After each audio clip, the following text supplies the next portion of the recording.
Hello everyone. मुझे ऐसा लगता है कि इस चैनल का नाम फेलियर स्टोरी होना चाहिए, क्योंकि आज मैं फिर से एक अपनी फेलियर स्टोरी को आपके सामने लेके आ गया। और आज का ये फेलियर स्टोरी टोटली डिफरेंट होने वाला है, बहुत ही अनबिलीवेबल होने वाला है, क्योंकि इसको देखने के बाद आप बिलीव ही नहीं करोगे। और इसके अलावा मैंने अपनी फेलियर्स में क्या मिस्टेक किया, मैं आप सबको क्या सिखा पाऊँ, तो आप इस वीडियो को पूरा अंत तक ज़रूर देखना, क्योंकि इसमें मैंने जो मिस्टेक करी और मैं आपको कुछ बेहतरीन सिखा पाऊँगा। तो आप इस वीडियो को पूरा अंत तक ज़रूर देखना, क्योंकि आप एक बहुत बेहतरीन चीज़ सीखने वाले हो।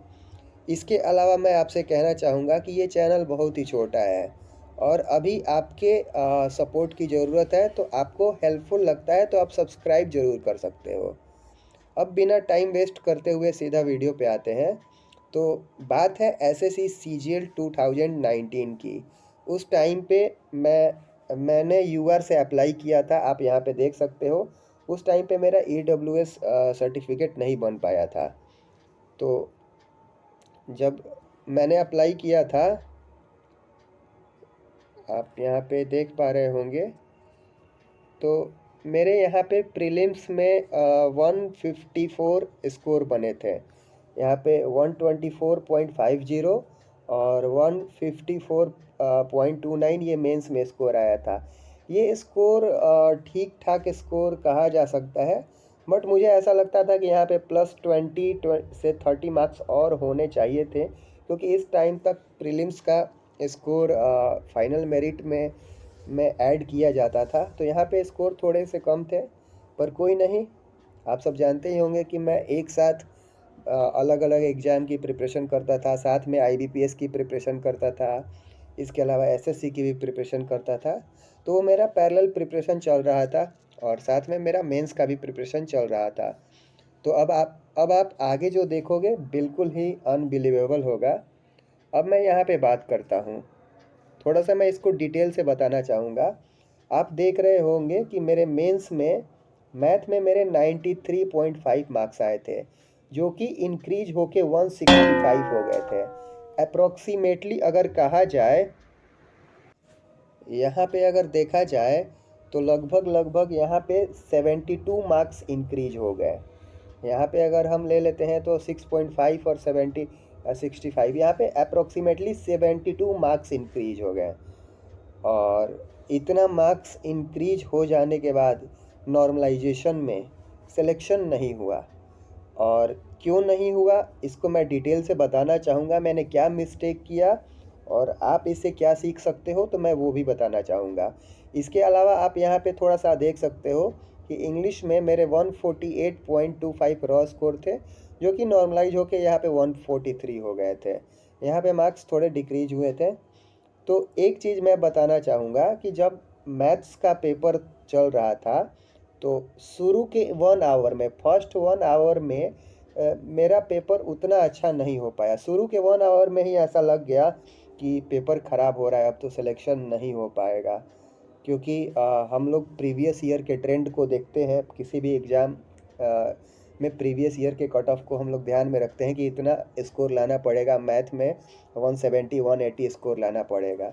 लेकिन जब शुरू में ही मैंने देखा तो 1 आवर में मेरे उतने क्वेश्चन सॉल्व नहीं हो पाए थे और मैं नर्वस हो गया, पैनिक हो गया। और उसी टाइम पे, ये शुरू के 1 घंटे में ही ऐसा लग गया कि अब पेपर मेरे अकॉर्डिंग नहीं हो पा रहा है, तो अब मैं इसमें डेफिनेटली फेल होने वाला हूँ। और वहाँ पे मैं नर्वस हो गया, पैनिक हो गया, घबरा गया और एक तरह से होपलेस टाइप का हो गया। और वहाँ पे कैसे कैसे करके पेपर ख़त्म किया।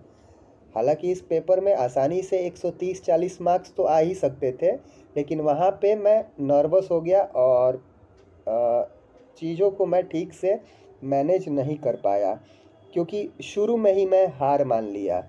कहा जाता है कि 2 घंटे का पेपर है, तो आप पूरे 2 घंटे एकदम लास्ट मोमेंट तक आप पूरा प्रयास करिए, बीच में हार मत मानिए। लेकिन शुरू के 1 घंटे में मेरे से कम क्वेश्चन बन पाए थे, अप्रॉक्सीमेटली 30 से 35 सवाल ही बन पाए थे और उसमें से भी 2-3 तुक्के थे।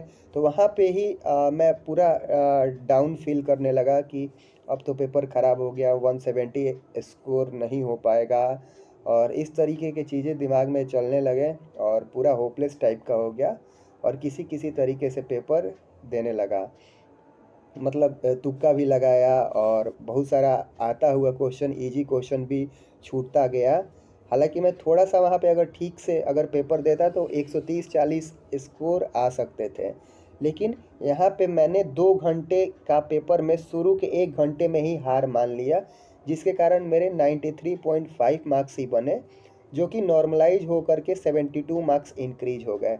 अगर शुरू में पता होता कि नॉर्मलाइजेशन का इस तरीके से बेनिफिट मिलेगा तो इसको ज़रूर मैं 130-140 के आसपास पेपर ज़रूर करता, जो कि अप्रॉक्सीमेटली बढ़ के 200 के आसपास मार्क्स हो जाता। लेकिन हुआ क्या कि मैथ्स का पेपर ख़राब हुआ, और उसके बाद इंग्लिश का जब पेपर होता है तो 1 घंटे का गैप मिलता है।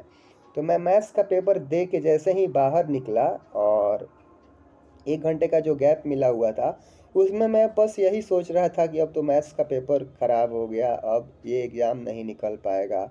और मैं पहले ही इस बात को मान चुका था कि मैं तो फेल हो गया, और इस हिसाब से मैं इंग्लिश के पेपर को भी उतना अच्छे से नहीं कर पाया, जिसमें मेरे 148 रॉ स्कोर आए थे, जो कि अभी और इसमें स्कोर थे। मैंने 200 के 200 क्वेश्चन अटेम्प्ट कर डाले थे, लेकिन वहाँ पे मेरे नेगेटिव हो गए थे।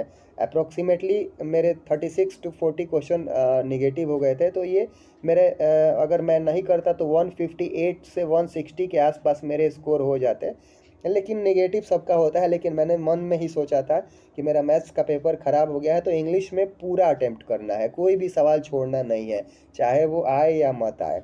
और यहाँ पे भी मिस्टेक हुआ, क्योंकि पहले से ही मोरल डाउन था कि मैथ्स का पेपर ख़राब हो गया है और इंग्लिश में हमें पूरा करना है। और नतीजा ये हुआ कि इसमें 148 मार्क्स ही बन पाए, और ये एग्ज़ाम मैं बुरी तरीके से फ़ेल कर गया। मैं आपको बस यही सिखाना चाहूँगा या बताना चाहूँगा कि आप कोई भी एग्ज़ाम दीजिए तो 2 घंटे का एग्ज़ाम है, तो एग्ज़ाम के लास्ट मिनट तक हार मत मानिए। पूरा अंत तक आप अपने आप को कभी भी डाउन फील मत करिए, हार मत मानिए। क्योंकि एग्ज़ाम में अगर कभी कोई पेपर टफ होता है या फिर कुछ होता है तो वो सबके लिए टफ है। जैसे यहाँ पे आपने देखा कि नॉर्मलाइजेशन में मार्क्स इंक्रीज हो गए। अगर पहले मैं हार नहीं माना होता और मैं लास्ट मिनट तक फाइट करता तो हो सकता है कि मेरे 93 से स्कोर 130-140 हो जाते, और ये टोटल स्कोर मैथ्स में मेरा 200 तक पहुँच सकता था।